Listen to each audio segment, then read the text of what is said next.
Hello बच्चों, very good evening बेटा। बेटा हमने लास्ट क्लास में बजट लाइन कर लिया था, इक्वेशन भी सीख ली थी, बजट सेट की इक्वेशन भी हमने कर ली थी। यानी बजट लाइन क्या होता है, बजट सेट क्या है, इन सब की इक्वेशंस वगैरह क्या है, वो सब हम बेटा कर चुके। आज मैं आपको सिखाऊंगा कि बजट लाइन में चेंज कैसे आता है।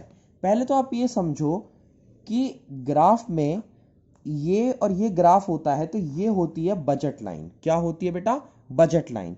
यानी ऐसा सा बजट लाइन का डायग्राम होता है, एक स्ट्रेट लाइन होती है जिसे हम क्या बोलते हैं बेटा? बजट लाइन बोलते हैं। एक स्ट्रेट डायग्राम होता है, Y axis, X axis, zero, और ये बजट लाइन। ठीक है बेटा। बात आती है डायग्राम में चेंज कब आएगा। इस डायग्राम में चेंज कब आता है वो मैं आपको 4 अलग अलग केस कराऊंगा, जिससे आपको ये 100% परफेक्शन के साथ आ जाएगा बेटा। ठीक है, तो अब स्टार्ट करते हैं। सबसे पहले आप ये बात को समझो कि ये तो हमारी बजट लाइन है ही, यानी ये बजट लाइन तो आपको दिख ही रही है। ठीक है, इस बात में तो कोई शक है ही नहीं। बजट लाइन में दो तरीके की वजह से चेंज आता है बेटा। एक आता है प्राइस की वजह से, एक आता है बेटा इनकम की वजह से। किसकी वजह से बेटा? इनकम की वजह से। क्यों? याद है आपको बजट लाइन की इक्वेशन क्या थी? P1x प्लस P2y बराबर m। तो m तो इसमें इनकम होता था, तो बजट लाइन की इक्वेशन बदलेगी तभी तो बजट लाइन बदलेगी बेटा। आप एक बात समझो, बजट लाइन की इक्वेशन में चेंज नहीं आ रहा यानी पैसे में चेंज नहीं आ रहा, या तो मनी में चेंज नहीं आ रहा यानी इनकम नहीं बदल रही, या प्राइस में भी चेंज नहीं आ रहा, तो किसी और चीज में चेंज कैसे आएगा? जैसे कि आप 20 रुपए के बलून ले रहे हो, 20 रुपए की कुलचे की प्लेट ले रहे हो, दोनों का कॉम्बिनेशन बना रहे हो, उसकी बजट लाइन ड्रॉ कर रहे हो।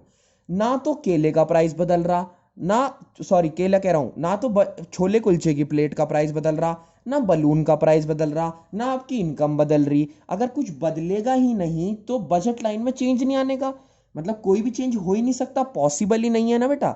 लेकिन अगर एक गुड़ का भी प्राइस बदलेगा, चाहे वो बलून का बदले चाहे वो छोले कुलचे का बदले, तो पूरा कॉम्बिनेशन चेंज हो जाएगा।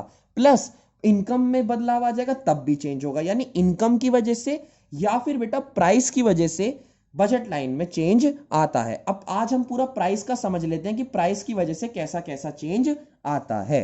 तो बेटा मैं आपको कुछ डायग्राम मैंने बना रखे हैं, वो मैं आपको दिखाता हूं, उसके अकॉर्डिंग आपको समझ आ जाएगा। देखो बेटा, मैंने 4 अलग अलग केस ले रखे हैं। आज हम किसकी वजह से कर रहे हैं बेटा? प्राइस की वजह से। एक बात समझो, देखो पहले मैं आपको केस ही समझा देता हूं। देखो, when price of one good rises, एक गुड का प्राइस बढ़ रहा है, एक गुड का प्राइस बढ़ रहा है, किसका मतलब क्या है? जिस गुड का प्राइस बदलेगा, जैसे छोले कुलचे की प्लेट अगर 20 रुपए से 30 रुपए की होगी, तो बेटा उसके आप कम खरीद पाओगे ना सेट। एक बात को समझना, आप एक प्लेट ले रहे थे छोले कुलचे की, 20 रुपए की आ रही थी, अब एक प्लेट आ रही है 40 रुपए की, तो बेटा आप कम खाओगे ना छोले कुलचे। क्यों? क्योंकि आपकी इनकम तो लिमिटेड है, इनकम तो आप बढ़ा नहीं सकते, तो छोले कुलचे का कंजम्पशन ही आपको कम करना पड़ेगा। तो क्या कह रहा है? एक गुड का प्राइस। अच्छा एक बात और याद रखो, दो गुड से मिलके बजट लाइन बनती है। कितने गुड से बेटा? दो गुड से। आपको पता ही है बात, मैंने बताया था कि दो गुड्स के ही सेट ऑफ कॉम्बिनेशन होते हैं। तो क्या कह रहा है? When price of one good rises, कह रहा है एक गुड का प्राइस बढ़ रहा है ना, एक गुड का प्राइस बढ़ रहा है, and price of other good remain constant. कह रहा है एक गुड का प्राइस बढ़ रहा है और एक गुड का प्राइस कांस्टेंट है। अच्छा भैया, सपोज करो गुड एक्स को हमने वाई एक्सिस पे लिया है, गुड वाई को एक्स एक्सिस पे लिया है, अपोजिट एक्सिस पे हमने दोनों गुड्स को लिया है।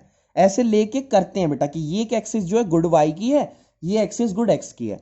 अब क्या कह रहा है? एक गुड का प्राइस बढ़ रहा है, जिस गुड का प्राइस बढ़ेगा। अच्छा एक बात और मैं आपको समझा दूं, जब भी कोई कर बढ़ता है, जब भी कोई कर बढ़ता है तो वो राइट साइड जाता है। इकोनॉमिक्स के अंदर कर बढ़ेगा तो राइट साइड, अगर कर्व कम होगा तो वो लेफ्ट साइड। कम होने का मतलब क्या है? कम होने का मतलब यह है, जैसे बजट लाइन में प्राइस कम होंगे, तो प्राइस कम होने की वजह से क्या होगा? आप ज्यादा खरीद सकते हो ना। देखो अगर प्राइस किसी चीज का कम होगा तभी तो आप ज्यादा खरीदोगे, और अगर प्राइस बढ़ गया तो आप कम खरीदोगे। क्यों बेटा? क्योंकि आपकी इनकम तो लिमिटेड होती है। तो सुनो, मान लो गुड एक्स का प्राइस बढ़ गया। किसका बढ़ गया बेटा? गुड एक्स का प्राइस बढ़ गया, वाई का कांस्टेंट है, वाई के में कुछ नहीं हुआ। जब बेटा गुड एक्स का प्राइस बढ़ा तो आप इसकी कम यूनिट खरीदोगे। कम यूनिट का मतलब क्या? ग्राफ लेफ्टवर्ड आ जाएगा। जब भी आप कम खरीदना स्टार्ट करोगे, इसका मतलब आप कंजम्पशन गिरा रहे हो, तो ग्राफ लेफ्ट साइड आ जाएगा। तो देखो ये अंदर था, ग्राफ आ गया लेफ्ट साइड, और बेटा वाई में तो कोई चेंज नहीं है ना, तो वाई जहां था देखो वहीं पर है, जिस पे टच हो रहा था वहीं पर है। ये लेफ्ट क्यों आया बेटा? क्योंकि इसका ही कॉम्बिनेशन कम हुआ।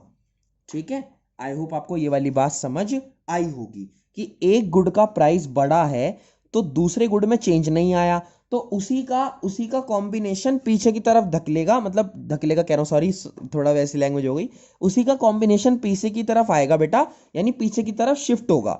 शिफ्ट क्यों होगा बेटा पीछे की तरफ? क्योंकि गुड एक्स जो है उसका प्राइस बड़ा है। इसका मतलब क्या है? गुड एक्स का प्राइस बढ़ने का मतलब क्या है? आप उसका कम कंजप्शन करोगे, कंजम्पशन लेवल कम करोगे।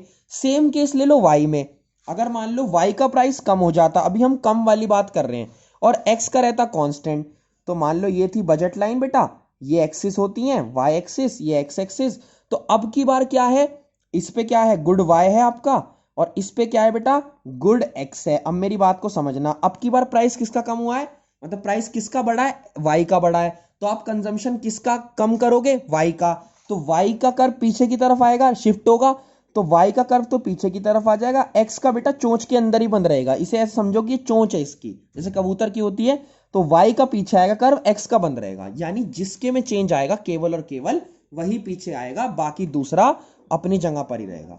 नेक्स्ट बात करते हैं आगे। अब नेक्स्ट है बेटा, मान लो प्राइस कम हो रहा है। अगर प्राइस कम होएगा बेटा, अभी क्या था? प्राइस बढ़ रहा था, अभी क्या था? दोनों ही केस में प्राइस बढ़ रहा था। अब सपोज करो प्राइस कम हो रहा है, जैसे x का प्राइस कम हो रहा है, तो जब कम हो रहा है एक्स का प्राइस तो आप ज्यादा खरीदोगे ना एक्स को, क्योंकि जिस चीज का प्राइस कम होगा उसे आप ज्यादा खरीद सकते हो, क्योंकि वो चीज सस्ती हो गई, आपकी कैपेसिटी में ज्यादा आएगी। तो बेटा गुड एक्स का प्राइस मान लो कम हो गया, तो इसका कर्व राइटवर्ड, क्योंकि राइटवर्ड बढ़ेगा, जब ज्यादा खरीदोगे तो राइटवर्ड आएगा कर्व, तो ये चोंच में बंद, क्योंकि इधर बंद और इधर से राइटवर्ड। लेकिन अगर y का बढ़ता, वो सॉरी y का प्राइस कम होता, तो क्या होता बेटा? y का प्राइस कम होने का मतलब क्या? y का ज्यादा कंज्यूम करोगे, तो y का कर्व आता राइटवर्ड, और क्या नाम है बेटा? ऐसे चलते चलते चलते चलते x का बंद रहता, इसके अंदर x का बंद रहता। यानी कि बेटा जब क्या होता है, जब एक का प्राइस, किसी चीज का भी प्राइस बढ़ता है तो हम उसका कंजम्पशन कम करते हैं, जब हम उसका कंजम्पशन कम करते हैं तो वो लेफ्ट की तरफ जाता है बजट लाइन में। जब कोई चीज का प्राइस कम होता है तो हम उसका कंजम्पशन बढ़ा देते हैं, क्योंकि वो चीज हमारे लिए सस्ती हो जाती है, तो कर्व जाता है राइटवर्ड। हमने जो दोनों केस देखे उसमें एक का प्राइस बढ़ता है या घटता है, दूसरे का सेम रहता है, यानी कांस्टेंट रहता है। तो हमें देखना पड़ेगा किसका प्राइस बढ़ रहा है घट रहा है उसके हिसाब से। यानी कि देखो सिंपल सी बात है, प्राइस कम होगा तो कंजम्पशन बढ़ेगा, प्राइस कम होगा तो कंजम्पशन बढ़ेगा, कर्व राइटवर्ड जाएगा। कहां जाएगा बेटा? राइटवर्ड जाएगा। अगली बात, प्राइस बढ़ेगा तो कंजम्पशन कम होगा, कंजम्पशन कम होगा, कर्व लेफ्टवर्ड जाएगा। ठीक है बेटा, आई होप आपको ये वाली बात समझ आ गई होगी। तो ये तो बेटा पहले के दो बेसिक बातें हैं कि किसका प्राइस कम हो रहा है किसका प्राइस बढ़ रहा है, उसके हिसाब से देखना है। जिसके में चेंज आएगा या तो वो लेफ्टवर्ड आएगा या वो राइटवर्ड आ जाएगा, और वो अंदर जाके उस दूसरे वाला सेम रहता है, इसलिए वो वहीं का वहीं रह जाता है जहां पर वो पहले से था। तो बेटा अभी मैं आपको दो केस कराए हैं पहले, ये दो केस आप अच्छे समझो, मुझसे व्हाट्सएप पे बात करना, कहीं पर भी डाउट आ रहा है तो मुझे बता देना। थैंक यू सो मच बेटा।